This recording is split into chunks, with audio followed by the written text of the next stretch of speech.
예, 반갑습니다. 얼마 전에 뉴스에 보니까 개그우먼이죠.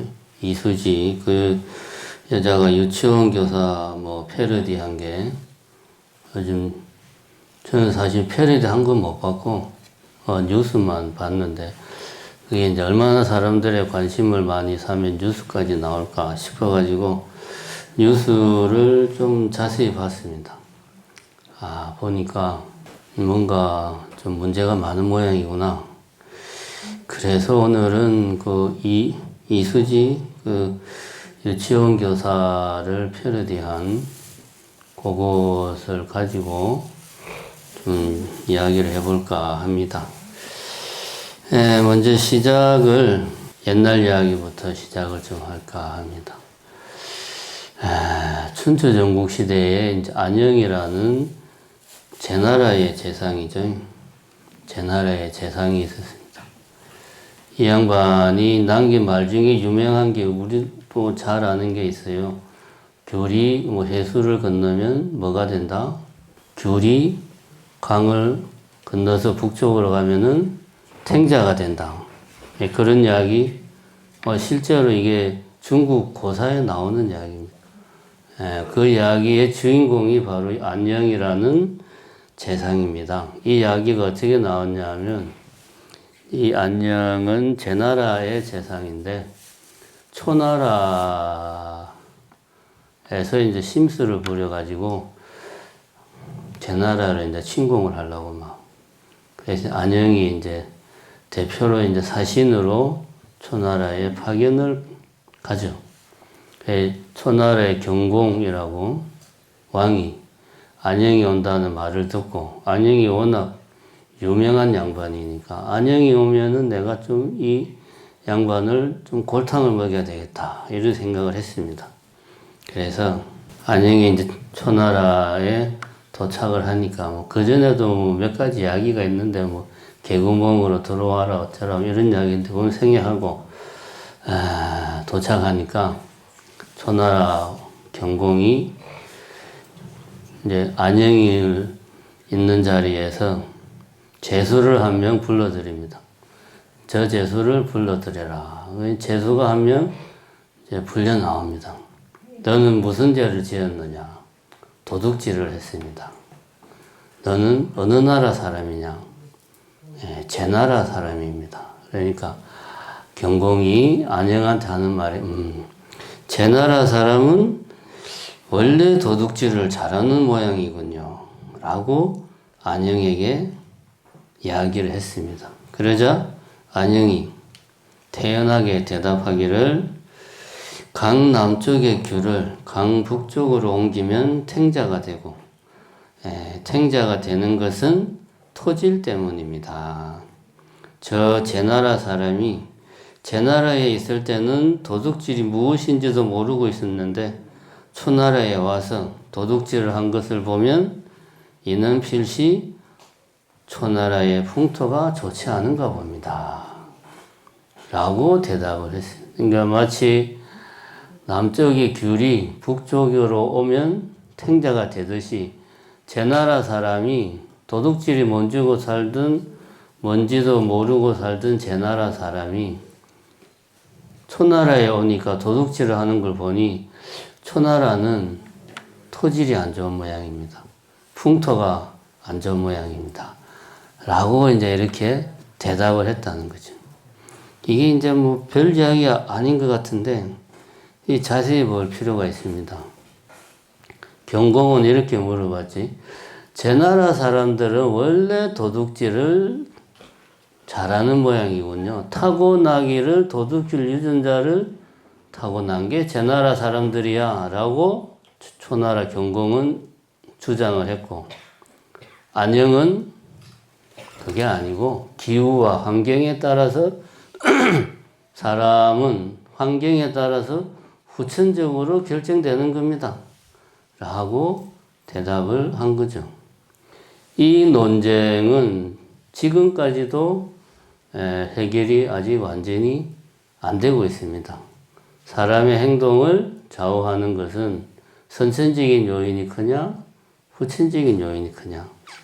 그래서 뭐 현재 뭐 학계에서는 반반이라고 이야기합니다. 타고난 요소 반, 후천적인 요소 반, 후천적인 환경 반, 이렇게 이야기를 합니다. 이런 귤이 강북으로 가서 탱자가 된다 하는 것과 비슷한 맥락의 이야기들이 여러 개 있죠. 우리가 잘 아는 맹모삼천지교도 있고, 맹자의 어머니가 맹자를 잘 가르치기 위해서 이사를 3번이나 했다. 환경이 그만큼 중요하다. 그런 이야기고, 우리가 잘 쓰는 속담 중에 서당께 3년이면 풍어를 얻는다. 이런 속담도 있습니다. 어떤 환경에 있냐에 따라서 개도 풍어를, 천자문을 읊을 수가 있다. 뭐 그런 이야기죠. 요런 고사들이 한결같이 주장하는 것은 인간은 환경이 결정한다. 요런 주장을 하는 겁니다. 이 이야기를 하는 이유는 다른 게 아닙니다. 이수지라는 개그우먼이 패러디했다는 유치원 교사, 어린이집 교사들 뉴스를 보니까 그 이제 쭉 뭐 이야기가 나옵니다. 보니까 첫 번째로 엄마들이 도가 넘치는 민원을 막 어린이집에 넣는다. 뭐 예를 들면 우리 아이는 진짜로 이렇게 하는지 모르겠는데 피부가 예민하니 유칼립투스 물티슈를 쓰라 라고 그런답니다. 참 이해가 안 되네. 기가할 때 머리를 예쁘게 묶어달라. 뭐 이런 요구도 하고, 아이가 낯선 사람에게 인사를 잘 안 하니 선생님이 지도를 잘못했다. 이런 민원도 한다고 합니다. 좀 이해가 잘 안 되는데 현실적으로 이런 민원을 한답니다. 그리고 뭐 사생활 침해하는 그런 요구도 많이 한답니다. 왜 지금 결혼을 하느냐? 왜 지금 임신을 하냐? 뭐 이런 식의 사생활 침해에 관련된 요구도 한다고 그러고, 그 다음에 이제 아동학대 신고도 많이 한답니다. 그래서 이게 이제 아동학대가 이제 뭐 신고했는데, 그게 이제 먹히지 않으면, 심지어는 뭐 국가인권위까지 막, 신고를 할 정도로 아주 집요하게 뭐 신고도 한다고 그러고, 그 다음에 뭐 연차를 자유롭게 쓰는 교사가 10%도 안 된다. 뭐 이런 말도 있고, 물 마실 시간도 없다. 뭐 이런, 하여튼 뉴스에 이런 이야기, 유치원 교사들의 현실을 이렇게 이제 뉴스에서 보도하는 걸 봤습니다. 왜 이 학부모들이 유치원 교사들에게 이런 무리한 요구를 하고 사생활 침해에 가까운 발언을 하고, 또 유치원 교사들은 열악한 근무 환경에 내몰리고 있을까? 생각을 해보면, 한 축에는 우리가 이제 요즘은 그런 말을 조금 덜 하는데, 한때 우리 사회에 유행했던 단어 중에 하나가 이제 맘충이라는 단어가 한때 유행했죠. 엄마라는 아주 이 고귀한 단어에다가 벌레 충자를 붙여가지고, 이 단어도 사실은 참 전혀 맞지 않는 두 단어를 합친 이해하기 힘든 단어인데, 맘충이라는 단어가 한 10여 년 전부터 우리 사회에 등장했습니다. 뭐 대충 내용은 자기 아이만 생각하고 공공장소에서 자기 아이만 챙기고 공공질서를 흐트리고, 뭐 이제 그런 행동을 너무나 당연하게 하고, 말도 안 되는 요구, 개인적인 요구를 너무나 떳떳하게 하는 뭐 이런 엄마들을 이제 맘충이다라고 혐오성 발언을 합니다. 이런 사회 분위기가 최근 한 10년 정도 있다 보니까, 얼마 전에 제가 포행을 한다고 이제 저 화순 쪽에 저수지가 있어요. 이름 까먹었네. 그지 만연사 밑에 저수지가 있는데 거기서 포행을 하는데 딱 유모차 탁 한눈에 봐도 일단 비싸 보이는 유모차에다가 옷도 보니까 뭔가 좀 뭐 친환경스럽고 뭐 하여튼 비싸 보이는 그런 옷 입은 젊은 얼마 둘이 딱 오길래 예전 같았으면 아이고 애가 참 이쁘네 이런 생각을 했을 건데 요즘은 괜히 잘못했다가 또 무슨 오히려 이제 내가 피하게 되더라고. 잘못 건드리면 안 되는 사람들이야. 저 사람들은 나도 모르게 그런 생각이 들어가지고 순간적으로 솔직히 조금 긴장했습니다. 유모차를 보는 순간 요즘 우리 사회 분위기가 그래요. 아 진짜 젊은 엄마들이 본인의 의지와 무관하게 말 그대로 벌레가 되어버린 거죠. 왜 그렇게 되었을까? 여러 가지 이유를 생각할 수가 있습니다. 첫 번째는 우리가 잘 알고 있다시피 우리 사회 출산율이 급격하게 떨어졌습니다. 그럼 이게 뭐 출산율이 떨어졌구나, 그렇구나라고 이렇게 하고 넘어갈 문제가 아닙니다. 제가 출가하기 전에 90년대 초반, 80년대 후반, 지금으로 한 40년 정도 전이죠. 그때만 해도 이제 명절 때 집에 내려가면 뭐 형님 아들, 딸, 누님 아들, 딸, 동생, 자식들애가 애들이 뭐 4-5살 이런 애들이 명절 때 집에 가면 바글바글 해가지고 시끄럽고 뭐 정신없고 또 애들이 장난을 치는데 한 명이 와가지고 내한테 딱 부딪히면은 그 다음부터 나머지가 그냥 재밌는지 그냥 뭐 삼천을 그냥 잡아서 그냥 내팽개치고 매달리고 온 사람을 그냥 고문을 시키고 그때는 그랬는데 어른이 한 5-명 있으면 애들도 한 5-명 바글바글 했어요.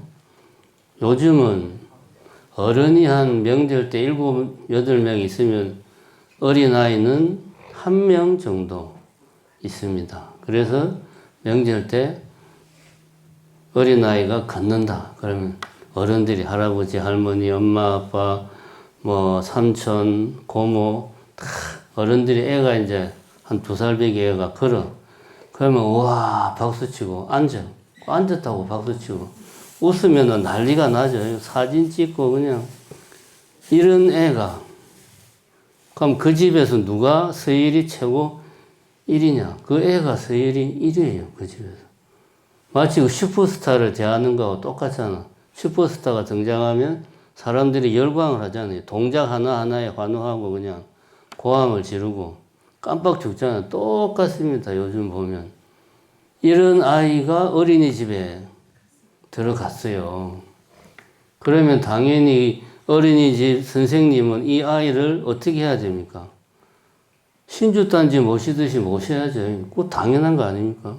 집에서 서열이 1위고 거의 예전으로 치면은 부잣집 뭐 거의 3대 독자 같은 대접을 받고 자란 아이가 어린이집에 갔으니 어린이집 교사도 그렇게 대해줘야지. 너무나 당연해요. 그 젊은 엄마는 당연한 요구를 하는 거예요.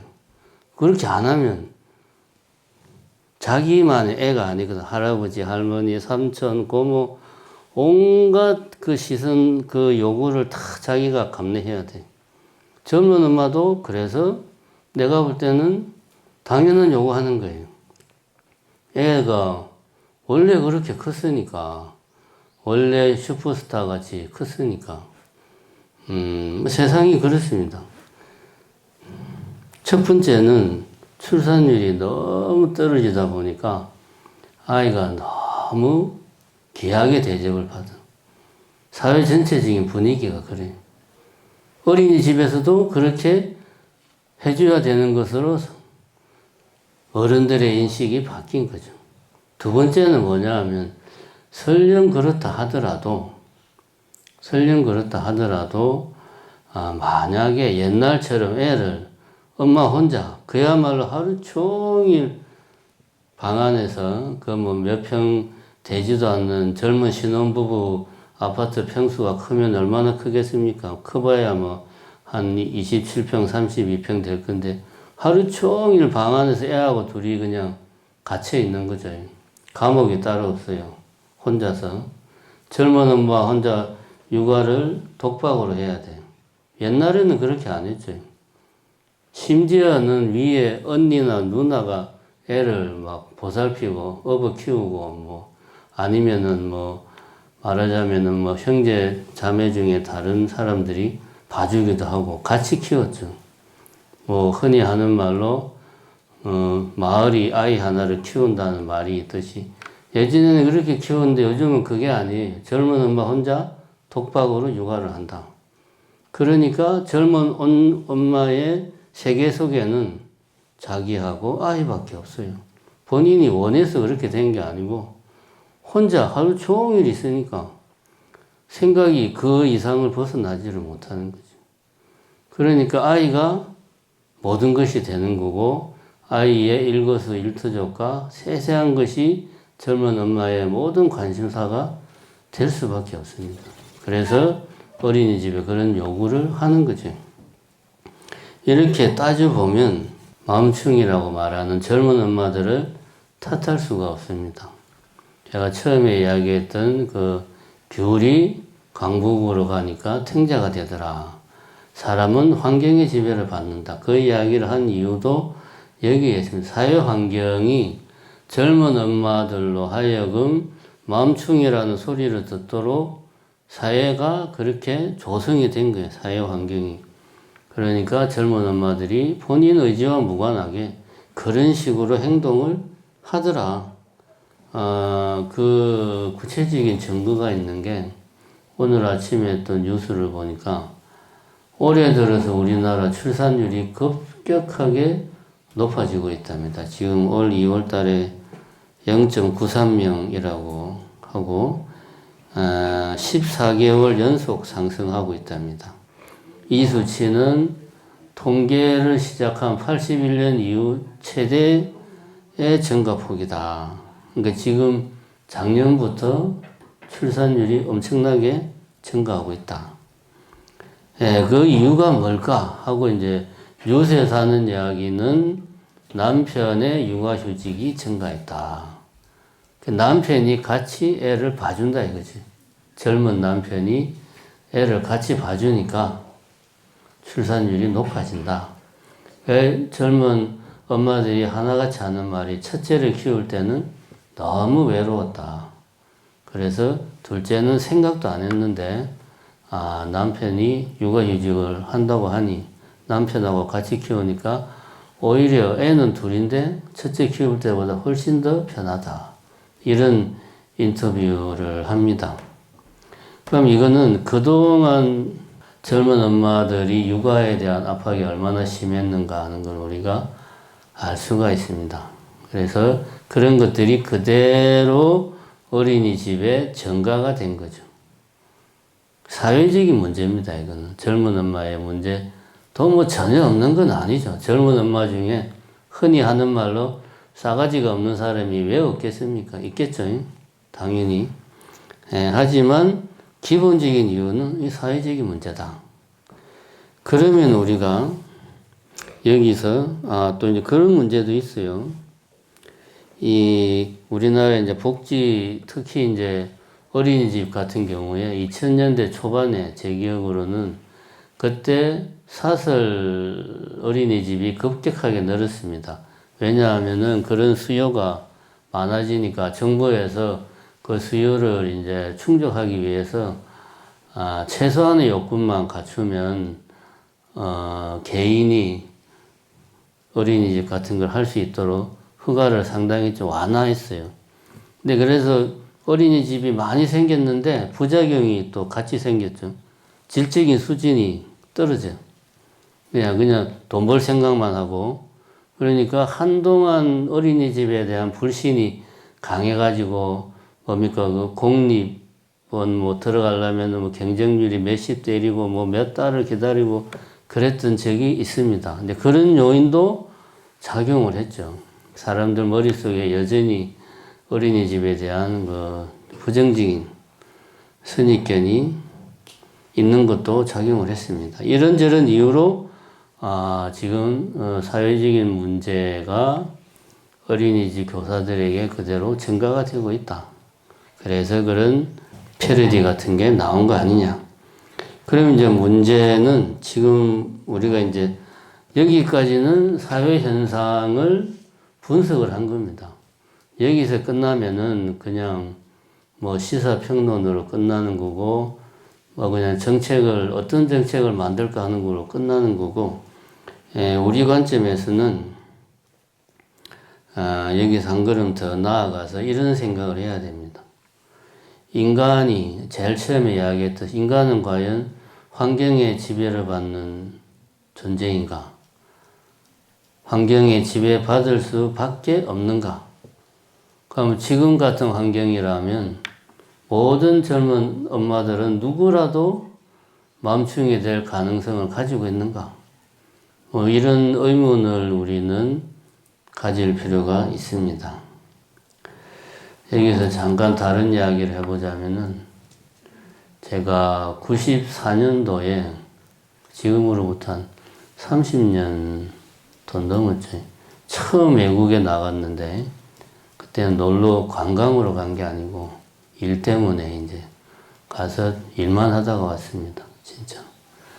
비행기 타는 그 순간까지 노트북으로 그냥 계속 뭐 작업하다가 왔는데, 그때 제가 좀 충격적인 경험을 했어요. 근데 처음 외국을 나갔는데, 국내에 이제 그때는 공항이 이제 지금 저쪽 인천이 아니고 저기 김포공항에 있을 때인데, 공항에 딱 내리니까 사람들이 너무 바쁘게 움직이는 거예요. 그래서 나 처음에 우리나라에 뭔 일 난 줄 알았어요. 무슨 일이 있고, 내가 느낀 분위기는 무슨 일이 나가지고 사람들이 막 부산하게 움직이는 그런 느낌을 받았고, 뭔가 좀 급한 일이 있는 것 같은 그런 느낌을 받았어요. 왜 이렇게 사람들이 바쁘지? 사람들이 너무 바빠.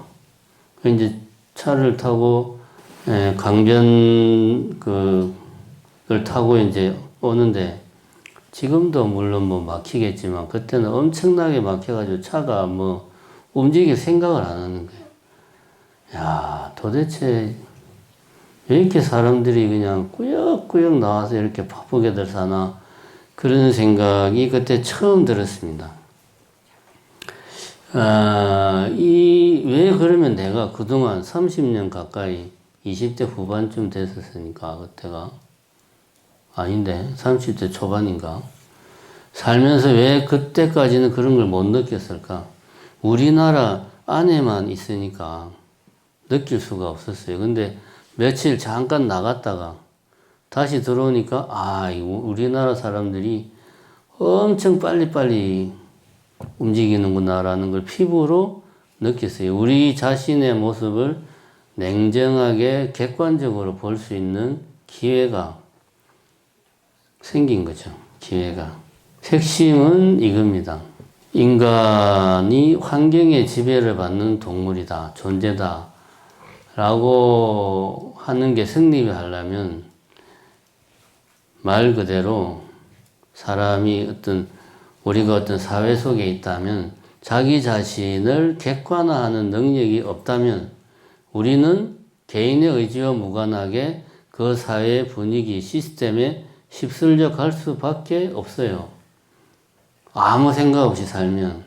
그런데 자기 자신을 객관화할 수 있는 능력을 가지게 되면, 제가 처음 외국 나가서 경험했던 그런, 그전에 미처 몰랐던, 우리가 엄청 바쁘게 사는구나, 다른 나라 사람들에 비해서 하는 생각을 하게 되고, 좀 릴렉스 할 필요가 있다. 이렇게 살면은 탈이 난다. 이렇게 살면 곤란하다. 이런 생각을 하게 되는 것. 이게 이제 자기 자신을 객관화하는 거죠.